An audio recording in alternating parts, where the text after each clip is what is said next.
यार देखो, बिना किसी औपचारिकता के मैं शुरू में ही बता देती हूँ कि अभी के अभी मेरे पॉडकास्ट को प्लीज़ यार लाइक कर दो। हाँ जी, तो आज के इस पॉडकास्ट में हम चर्चा करने वाले हैं डम्बा बेटी की, और साथ में अगर टाइम बच गया तो थोड़ी-सी हम चर्चा कर लेंगे जनाब के ऊपर, मुमानी के ऊपर और चालू आपी के ऊपर भी। तो पहले शुरू करते हैं पंचायत हम किसकी करें यार, चलो डम्बा बेटी की कर लेते हैं। हाँ जी, तो ऐसा इधर लगातार उनके ब्लॉग्स आ रहे हैं, लगातार काफ़ी ज़्यादा कंटेंट हो चुका है इकट्ठा, जिसके ऊपर मैंने बात नहीं की है क्योंकि मैं बहुत ज़्यादा बिज़ी हूँ। लेकिन एक ब्लॉग है यार जिसमें इनके जो सास-ससुर हैं वो इनको छोड़कर वापस इटाली जा रहे हैं। इनके बाकी के जो रिलेटिव्स आए हुए थे, इनकी नंदें थी, वो वापस जा रही हैं, उस वाले ब्लॉग के बारे में। बाकी मुझे जहाँ-जहाँ, जैसे-जैसे, जो-जो पॉइंट याद आता जाएगा, मैं वो डिस्कस करती जाऊँगी। तो ऐसा है, उस वाले ब्लॉग में ये लोग काफ़ी ज़्यादा खुश दिखाई दे रहे हैं और साथ में ये शेड करती हुई भी दिखाई दे रही हैं अपने इन-लॉज़ को। आप लोगों ने भी नोटिस किया होगा क्योंकि मुझे इस प्रकार के कमेंट्स आ रहे थे कि ये बार-बार एक बात पे ज़ोर डालती हैं कि मम्मी ये मैंने ना आपके लिए किया है, खुद से ज़्यादा मैंने आपके लिए किया है। यानी बच्चे इन्होंने जो किए हैं, ये अपनी खुशी से ज़्यादा अपनी सासू मॉम की खुशी के लिए, अपने ससुर जी की खुशी के लिए किए हैं। अब ऐसे में इनकी जो सासू मॉम है वो रिप्लाई करती हैं कि हाँ ठीक है, हम तो उम्मीद ही छोड़ चुके थे, तो हमसे लोग पूछते थे कि क्या दिक्कत है, तो हम कहते थे कि दिक्कत क्या होगी, मतलब जब इनकी इच्छा होगी तब ये करेंगे। हाँ, वो अलग बात है कि भावना बेटी को क्या दिक्कत थी या जो भी कॉम्प्लिकेशंस थी इनकी लाइफ, वो सब कुछ ये ब्लॉग के माध्यम से दिखा रही थी।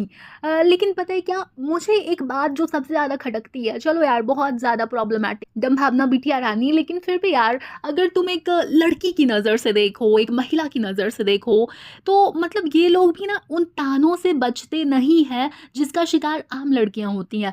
मतलब बच्चा कर लो, फैमिली बढ़ा लो, लड़का हो गया तो लड़की कर लो।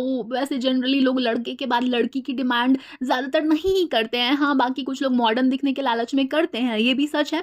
बाकी सारी उंगलियां बराबर नहीं होती हैं, तो कुछ लोग खुशी खुशी भी चाहते हैं, एक्सेप्शंस तो हर जगह होते हैं। लेकिन ज़्यादातर केसेस में ऐसा होता है कि लोग ज़रूर चाहते हैं कि उनके यहाँ पे लड़का हो, 1 लड़का हो, 2 लड़का हो, मतलब जो भी हो, लड़के को लेकर लोगों के दिमाग में जो एक रहती है ना प्राथमिकता देने वाली भावना, वो ज़रूर होती है। वो प्रायोरिटी देते हैं यार लड़कों को। अब कोई इस बात को कहता है, कोई छुपाता है, लेकिन यही सच है हमारी सोसाइटी के ज़्यादातर लोगों का। अब मैं ये सोच रही थी कि ये जो अंकल आंटी हैं वो दबे शब्दों में कहीं न कहीं इस बात का इज़हार ज़रूर करते होंगे कि उनको औलाद देखनी है अपने बेटे की। अब देखो यार, इसको हम ना थोड़ा-सा थोपने वाले सेंस में भी सोच के देख सकते हैं कि कपल जो है बहुत ज़्यादा टेंशन में आ जाता है इस तरीके की बातों से, है ना? अब जो डम्भावना बेटी है, भले ही वो अबला नारी नहीं है, कोई दुखियारी नहीं है, लेकिन फिर भी कहीं न कहीं वो इन सब बातों से अफ़ेक्टेड ज़रूर होती है। और अब जब उनको ये खुशी मिल गई है, एक बार होता है ना कि इंसान की ज़िंदगी में वो वाली खुशी आ जाती है जिसकी उनको तलाश होती है, चाह होती है, या फिर जिसके लिए उनको ताने पड़े होते हैं, तो फिर वो यार चुन-चुन के कई बार बदला ले लेता है डायरेक्टली, तो कई बार इनडायरेक्टली। तो इसीलिए जो डम्भावना बेटी है ना, वो इस प्रकार से मतलब जो बातें हैं वो करके कहीं न कहीं जता देती है ऑडियंस को। ये बता देती है कि यार तुम जितने सीधे-साधे समझते हो ना, ऐसा कुछ है नहीं मेरे इन-लॉज़ को लेकर, समझे?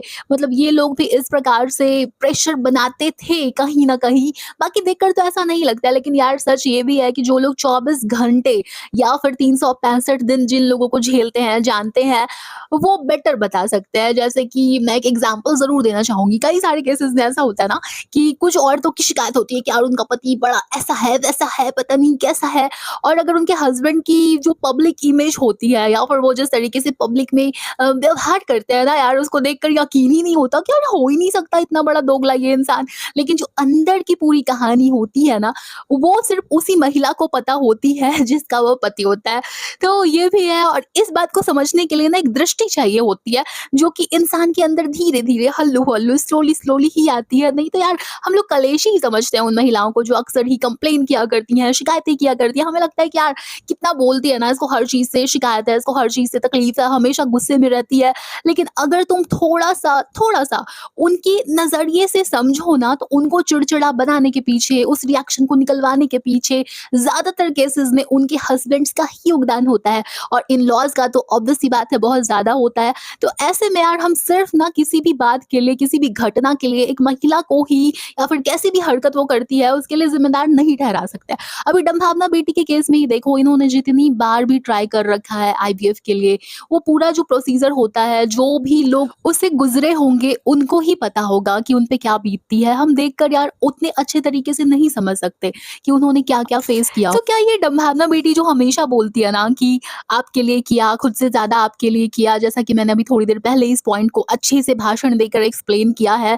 तो क्या ये भी हो सकता है कि अंकल आंटी का एक छिपा हुआ चेहरा हो भाई साहब? वैसे यार मुझे तो पॉसिबिलिटी कम लगती है। तुम लोगों को इस बारे में क्या लगता है? मुझे कमेंट करके ज़रूर बताना।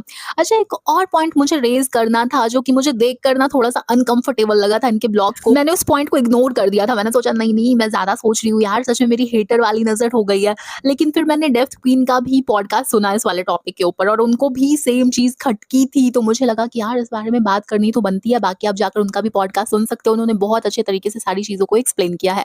हाँ जी, अब ऐसा है कि जो डम्भावना बेटी है ना, वो अपने भांजे के गाल पे किस करती है। अब ठीक है, वो उसने अच्छी फीलिंग के साथ किया था। मतलब मुझे उनकी बॉडी लैंग्वेज में या फिर उनकी भावना में कोई खोट नहीं दिख रहा था।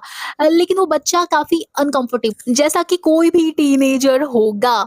ऐसे में आप अगर जेंडर को थोड़ा-सा रिवर्स कर दो, मतलब वहाँ पे डम्बिनाश है और कोई फीमेल है, मतलब उनकी कोई भतीजी है या फिर कोई भी एक्स-वाई-ज़ेड रिलेशन है इनका, जो कि टीनेज में है और बस लड़की है ये समझ जाओ, और उसको डम्बिनाश अगर इस प्रकार से किस करेगा, गुड बाय किस देगा, तो वो देखकर तो मुझे पूरी उम्मीद है कि जनता भड़केगी, उसको गुस्सा आएगा। तो ऐसे में यार लड़कों की भी बाउंड्रीज़ की हमें रिस्पेक्ट करनी चाहिए।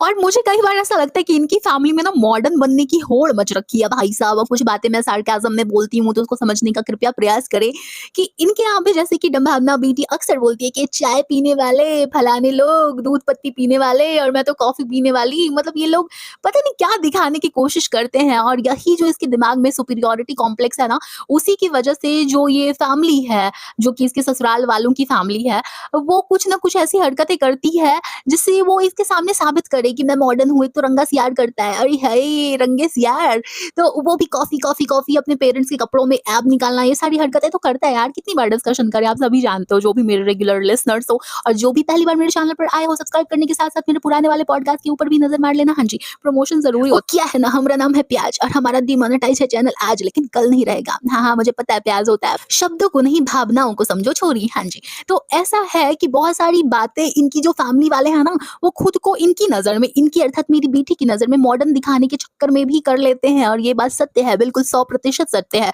जैसे ये जो जीजा जी हैं इनके, झप्पी-वप्पी जो पाते रहते हैं लोग, काफ़ी ज़्यादा गॉसिप करते हैं इनके बारे में। मेरे भी कमेंट सेक्शन में लोग लिखते हैं, इनके कमेंट सेक्शन में भी लिखते हैं कि यार ये तो खुद ही साबित करना चाहती है वही जो कि वो लोग लिखते हैं। लेकिन मुझे ऐसा लगता है कि वो है थोड़े से अजीब, लेकिन जहाँ तक उनके व्यवहार की बात है, वही झप्पी एंड ऑल, तो वो अपने आप को ना मॉडर्न दिखाने के चक्कर में कि देखो मैं काफ़ी ज़्यादा ब्रॉड माइंडेड हूँ, उसके चक्कर में भी झप्पी-वप्पी ज़्यादा ही कर लेता है और वो थोड़ा ज़्यादा से भी ज़्यादा हो जाता है। तो इसी वजह से वो ट्रोल होते हैं भाई। अब जो लोग सोच रहे होंगे क्या बोल रही है कांदा, क्या बोल रही है, तो मैं कटप्पा जो इनकी जीजू है ना उनकी बात कर रही हूँ। यार देखो, डम्भावना बेटी जो है वैसे तो काफ़ी शानी-शानी बनती है, लेकिन कुछ मामलों में ये मुझे थोड़ी-सी ना अकल से पैदल लगती है। और कैसे हम अभी बताते हैं, इतने समय से लोग चीख रहे थे, चिल्ला रहे थे, जो इनके फरी बेबीज़ हैं, उनके बालों के बारे में बात कर रहे थे कि बच्चे आने वाले हैं घर में, तो उनके बालों से ये प्रॉब्लम होती है, वो प्रॉब्लम होती है, क्योंकि जगह-जगह, हर जगह घर में उनके बच्चे पाए जाते हैं, मतलब फरी बेबीज़ पाए जाते हैं। तो यार कुछ भी कहो, आपको कितनी भी मोहब्बत हो, तो मोहब्बत अपनी जगह, हाइजीन अपनी जगह और बच्चों की सेहत अपनी जगह। अब ये महिला खुद कह रही है कि इनके बाल, अब काहे बोल रही हो? हम तो हेटर थे ना, हम तो अम्मा थे ना, हम तो केचुए थे ना, हम तो बस नेगेटिविटी देखते थे ना, तो अब काहे बोल रही हैं आप? आपको देर से समझ में आता है क्या? हाँ, कुछ लोग होते हैं ना हमारे ग्रुप्स में, जिनके सामने कोई बात अगर करूँ उनको समझ में नहीं आएगी, बाकी वो क्रांतिकारी झंडा उठा लेंगे, फिर हम उनके झंडे को नीचा करवा के उस डंडे से उनके सर पे 2 बार मार के पूछते हैं कि भाई तू काहे को इतनी हाइपर हुई या हुआ?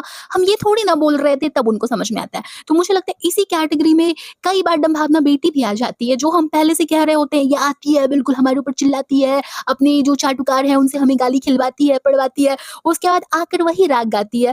क्या चक्कर है डम्भावना बेटी? बादाम खाया करो। अच्छा, अब थोड़ी-सी पंचायत कर लेते हैं नानू भाई के हैप्पी वाले बर्थडे पे और उनके बच्चे के हैप्पी वाले बर्थडे पे। तो लोग इनको काफ़ी ज़्यादा बोल रहे हैं कि नानू भाई का तो बर्थडे मनाया जाला है, मनाया जाला है, लेकिन जो बच्चा है जिसका बर्थडे सेलिब्रेट किया जाना चाहिए उसका नहीं किया जा रहा है। यार ठीक है, तुम समझते नहीं हो क्या इतने सालों में भी घर में सबसे छोटा कौन है, सबसे बड़ा सेलिब्रिटी कौन है बताओ? हाँ ठीक है, चालू आपी तो है ही अखंड टीनेजर, उसके साथ-साथ नानू भाई। बेबी रू का बर्थडे सेलिब्रेट करना ज़रूरी नहीं होता है गाइस, है ना? उसको स्पेशल फील करवाना ज़रूरी नहीं होता है, नानू भाई को होता है। यार कब समझोगी तुम लोग हेटर्स? हाँ, और चालू आपी को तो बहुत से भी बहुत ज़्यादा होता है, नहीं तो चालू आपी ताने भी मारती हैं। इन्होंने कहा था, मैंने नहीं कहा था। मतलब वो एक बार खुद कह रही थी कि हाँ, कोई बात नहीं, मैं नहीं मारूँगी ताने।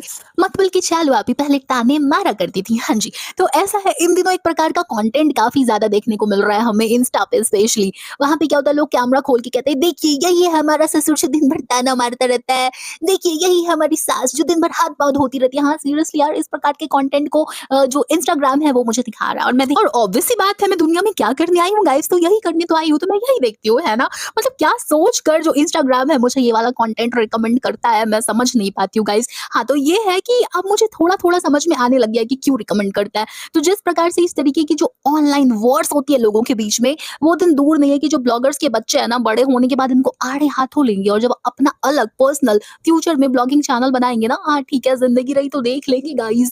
तो ये अच्छे से अपने माता-पिता को शेड करेंगे। हाँ, देखो यही है वो मेरी सो कॉल्ड क्या टॉक्सिक मम्मी जो मुझे बचपन में एक बार भी अपने हाथों से केक बनाकर नहीं खिलाती थी, लेकिन मेरे पप्पा को खिलाती थी। और यही है मेरा बाप रूपी मैन चाइल्ड जो कि अपने आप को मुझसे ज़्यादा प्रायोरिटी देता था। मतलब ये इन लोगों के लिए नहीं है, एक जनरल सी बात है जो बहुत सारे ब्लॉगर्स के ऊपर लागू होती है। सोचो ज़रा कितना मज़ा आएगा हम हेटर्स को देखकर कि बच्चे किस प्रकार से चुन-चुन के अपने पेरेंट्स से बदला लेंगे कि हाँ, जब मैं गिर गया था, गई थी, तो आपने मुझे बाद में और कैमरे को पहले उठाया था। हाँ, ये दिन भी आने वाला है। चलो यार, तो आज की बकैती बस यहीं तक थी। इसके ऊपर विस्तार से भी मैं चर्चा कर सकती हूँ, लेकिन मैं 6036 बार बता चुकी हूँ कि इन दिनों मेरे पास समय का अभाव है।